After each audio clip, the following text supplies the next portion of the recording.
On December 21st, 1986, the Detroit Lions closed out their season at the Silverdome. 16 weeks before, there had been great expectations. But this same Lions team that was in playoff contention for most of the year before barely threatened to reach the break-even point in '86. High hopes gave way to hard times, but it is those hard times that build the character that builds a winner. As new faces meshed with the old guard, there was, at times, a certain lack of cohesion, and a season of promise became a painful one. The season saw many outstanding individual performances overshadowed by a series of narrow losses. But despite their 5-11 record, the Lions were clearly an improving team. 7 losses were by a touchdown or less, 5 by less than 4 points. In retrospect, it could be said that this edition of the Detroit Lions was just 30 points short of a possible 11-5 season and a wild card berth in the playoffs. In 1986, the Lions averaged more total yards a game, more rushing yards, and more first downs. Team leaders like fullback James Jones displayed their usual consistency. Adding power and versatility to the Lions' backfield was Gary James, whose 900 total yards earned him a place on the NFL All-Rookie team. The road to success can take many detours, and the detours in '86 were those narrow losses, those games whose outcomes hung on a slender thread, those close encounters that sealed the Lions' fate. But from them, the Lions gained strength and a positive outlook for 1987.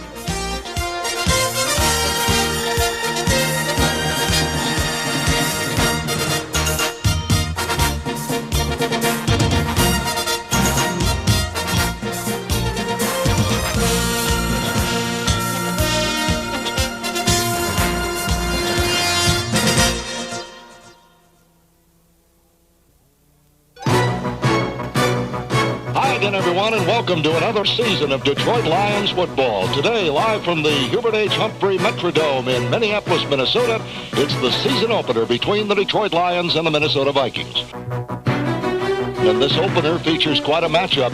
Both teams really trying to improve defensively. Against Minnesota, the Lions' overall aggressiveness limited the explosive Vikings to just 62 yards on the ground and a single touchdown.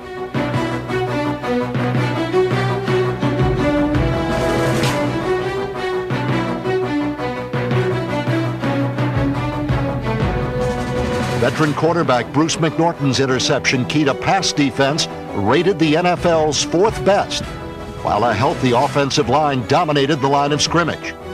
Lomas Brown, Keith Dorney, Chris Dietrich, Steve Mott, and Rich Strenger paved the way for fullback James Jones. Against the grain to the right, he's in the clear at the 40, 35, 30, chased from behind by Isaac Holden, Joey Browner, and hauled down at the Viking 13. Second and goal from the 2. Everybody in tight, handoff, James Jones over the top, left side, dives in, touchdown Detroit. Jones rushed for a personal best 174 yards in the Lions' first close encounter, a 13-10 win, and he was named the NFL's Offensive Player of the Week. James Jones' vast and versatile talents include blocking, and number 30 helped introduce rookie running back Gary James to the NFL. The Lions' second-round draft pick in '86, James did not make an immediate impact. Instead, he gradually gave every indication that his transition from college to the pros would be a smooth one.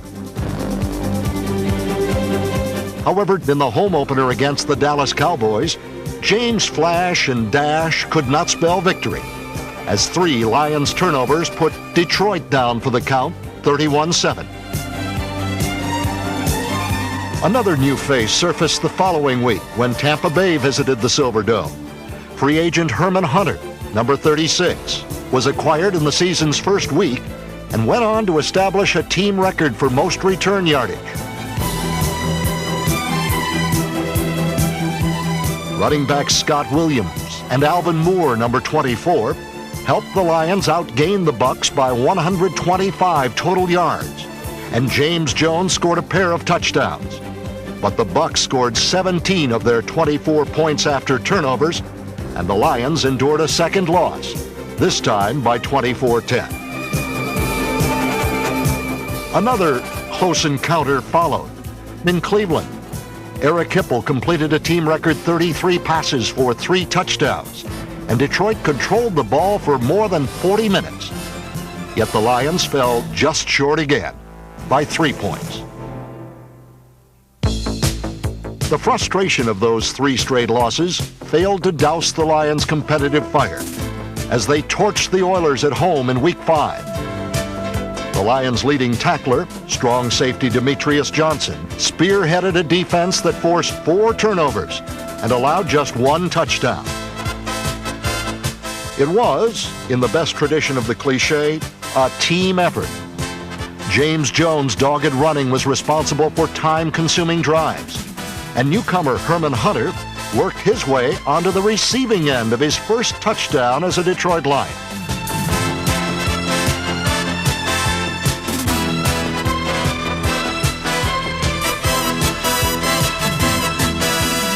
With each game, the rookie Gary James showed a marked improvement, and he combined with James Jones to give Detroit the most promising backfield tandem that Lions fans have seen in years. 2 Jones touchdowns highlighted the Lions' lone home victory. The next week in Green Bay, Keith Dorney returned to the lineup after knee surgery and led an assault against the Packers that featured Gary James, who shredded the Green Bay defense for 140 yards in the 21-14 win. And he's hemmed in. Leaps over a man. Cuts back against the grain. He's in the loose. 30, 25, 20. Lee hits him from behind at the 5, but Gary James goes in for a touchdown. Who is this kid? What a run by Gary James. That is his first professional touchdown on a 41-yard burst.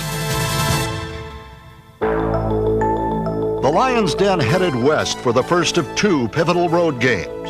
The first, a showdown with the Los Angeles Rams. Down by a pair of touchdowns in the first period, the Detroit defense did not allow a point the rest of the way.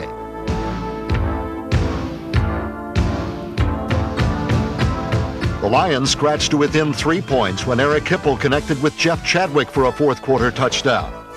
But it was a third-period play that hurt the Lions the most. Detroit drove the length of the field, only to fumble at the Rams' goal line. The Lions' comeback hopes disappeared in a cloud of disgust. And once again, on the threshold of victory, the Lions came up on the short end of yet another close encounter, 14-10.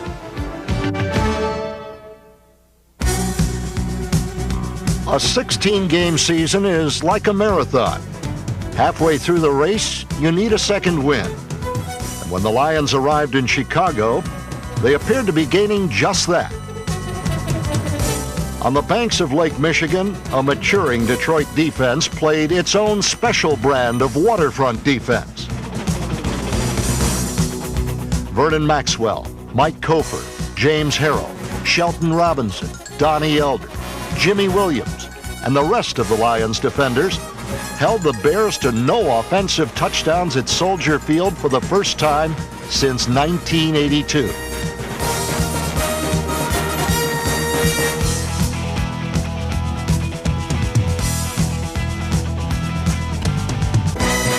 Youthful aggressiveness from first-year men like Dwayne Galloway, Paul Butcher, and Devon Mitchell, number 31, held the world champion Bears to just 76 yards on the ground. They had played their best against the best, only to fall short in close encounter number 6, 13-7.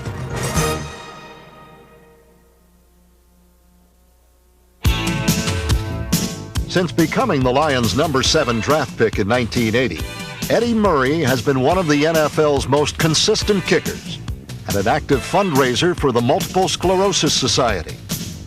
Murray's field goals have raised over $15,000 for MS, and on November 2nd, His extra point against the Cincinnati Bengals made him the Lions' all-time leading scorer. Despite Murray's record-breaking kick, the Lions lost by 7 points or less for the 5th time in 9 games. Wasted were 2 Eric Hipple touchdown passes, one to Jimmy Giles, who came on board in October as a free agent. A 4-time Pro Bowl tight end, Giles' touchdown reception was the Lions' only score in a loss to Minnesota. Giles has upgraded a receiving corps that includes tight ends David Lewis and Rob Rubik. 2 third-year men matured as wide receivers in 1986. Carl Bland, number 80, emerged as the Lions' 3rd leading pass catcher with 44 receptions. And Pete Mandley, number 82, once again did double duty as a return specialist and at wide receiver.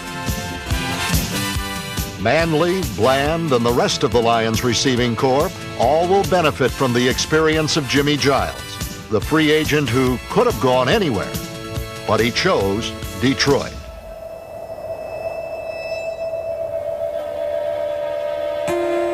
Four years ago, the Lions found a gem of a receiver right in their own backyard when they signed a free agent named Jeff Chadwick out of Dearborn, Michigan and Grand Valley State. Possibly, the only thing that has stood between Chadwick and the Pro Bowl is injuries. He's battled them since becoming a Lion. But in 1986, Jeff Chadwick joined the ranks of the best as the Lions' leading receiver with 53 catches for just under 1,000 yards, an average of almost 19 yards per catch, and 5 touchdowns.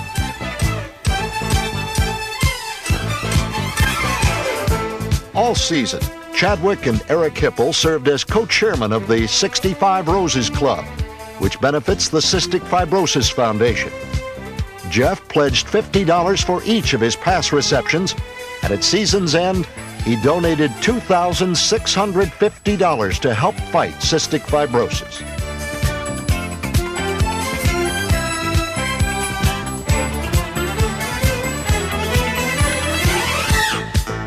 In a Week 11 matchup in Philadelphia, the Lions arrived with a 4-game losing streak. But that came to an abrupt end when the Lions' defense attacked the Eagles with a vengeance.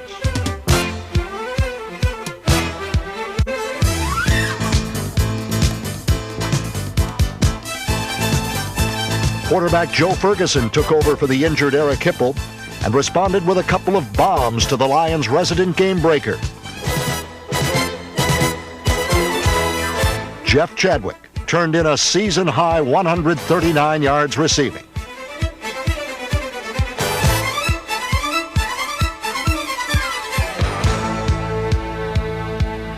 Tight end Jimmy Giles on the right. Ferguson calling the signals. Gets the snap. Ferguson unloads it deep to Chadwick, left sideline, and he is behind Cooper, and he is off to the races. Down to the 15, the 10, the 5. It is a touchdown for Jeff Chadwick of 73 yards. In the face of the Lions' pass rush, the Eagles flew like so many songbirds into a cloud of DDT. As a unit, Detroit forced 4 Philadelphia turnovers, tied a team record with 11 sacks, and held the Eagles to a season low of 65 yards passing. But despite the defensive heroics, the Lions still found themselves behind by a point with 17 seconds left. Enter Eddie Murray. 17 seconds left. Eagles lead 11-10. Here's the snap. Placed down. Murray's kick is on the way. He thinks it's good, and so do the officials. And with 12 seconds to go, the Lions have taken the lead over the Eagles, 13-11. I guess it's poetic justice when all is said and done, because the Lions' defense does not deserve to lose a football game today.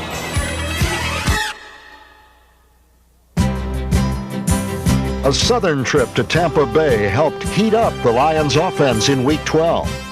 Joe Ferguson started and won his 2nd straight game as Detroit rolled up 393 total yards, their highest output of the season. Back Ferguson, a quick 2-step, lofts it up right corner of the end zone. Chadwick beats McKeever and hauls it in for a touchdown. Speaking for the defense, Keith Ferguson showcased the pass rushing skills that made him the Lions' Defensive Player of the Year. Throughout the afternoon, the Lions continued to pound the Bucs, on the ground and through the air. Thompson beats the rookie. Rod Jones hauls it in for a Detroit touchdown. Here's a draw play. Gary James cutting to his left is hit by Holmes, but breaks the tackle, goes down to the 5, breaks another tackle, then goes into the end zone for a touchdown. A great tackle busting. In the final period, head coach Darryl Rogers chose to test the Lions' most heralded rookie, their first-round pick, quarterback Chuck Long.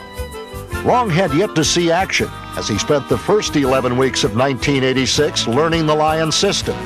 He apparently learned quite a bit. Play action fake, and back goes Long. He's going deep for Leonard Thompson. He goes up, he's got it! A touchdown to Leonard Thompson, and Chuck Long on his first professional pass throws a 34-yard touchdown. How about that? How about that? You only get one chance to make a great first impression, and Chuck Long did just that.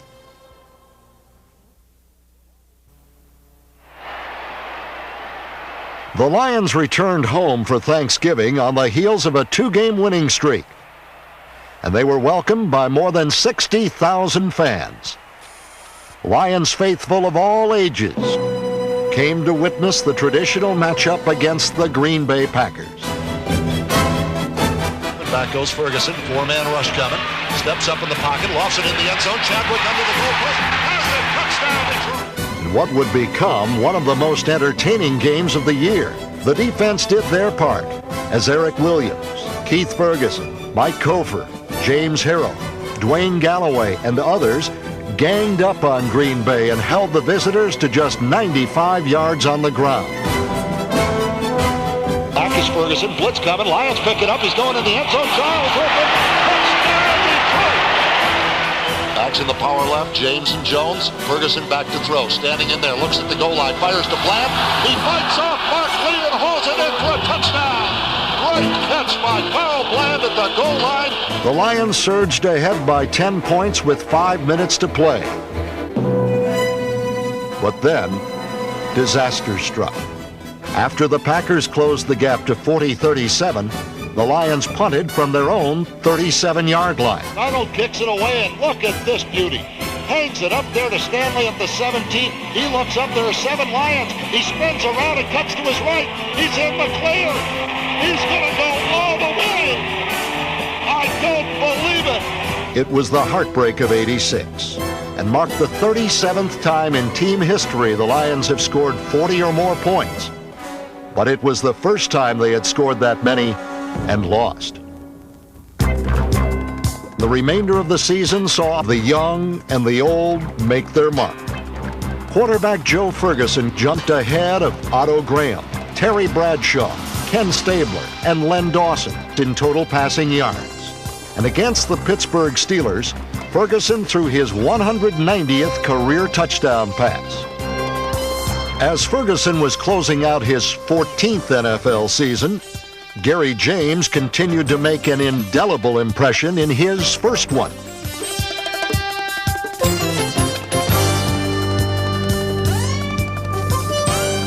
James' 60-yard scoring run was a masterpiece, but the 10-point loss was not. 8 days later, on Monday, December 16th, a sellout crowd, along with a national television audience, watched the Lions give the defending world champion Bears one of their toughest battles of the season. Placed down by Hipple, the kick from 39 on its way, and it is good. The Lions have taken the lead over the Bears by a score of 6-3. But the man who gave the Lions their biggest lift was Chuck Long. Starting his first NFL game, it was Long's poise against the league's #1 defense that gave Detroit their biggest lead of the night. Long back to throw, lofts it up, left corner, Leonard Thompson, behind the rookie, Dusty Jackson, touchdown Detroit! But in yet another close encounter, the Lions lost on the last play of the game by a field goal. The lone high point in the season finale against Atlanta occurred when return man Pete Mandley fielded a Falcon punt at his own 19-yard line and took it back 81 yards for the Lions' only touchdown in the 26 loss.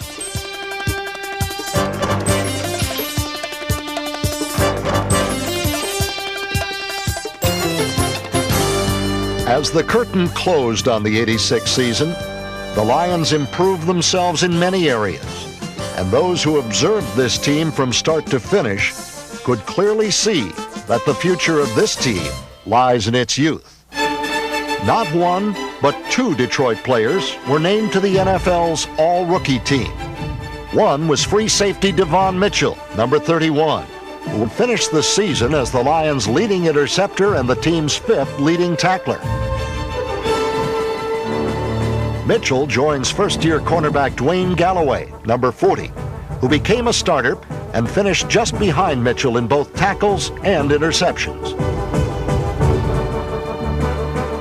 And Paul Butcher from Dearborn and Wayne State was voted by his teammates as the special teams MVP. The biggest impact was provided by another all-rookie team member, running back Gary James.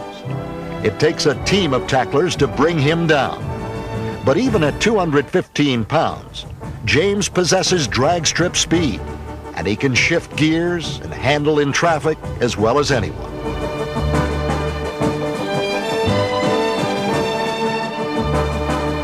Number 32 gained close to 700 yards and combined with James Jones in a working man's backfield to total almost 1,600 yards on the ground. Simply said, Gary James is a raging bull of a runner who can turn a defense into a china shop. There is one thing that gives radiance to everything, and that is the idea of something promising just around the corner. And as the Lions make the turn into a new year, there is plenty of optimism.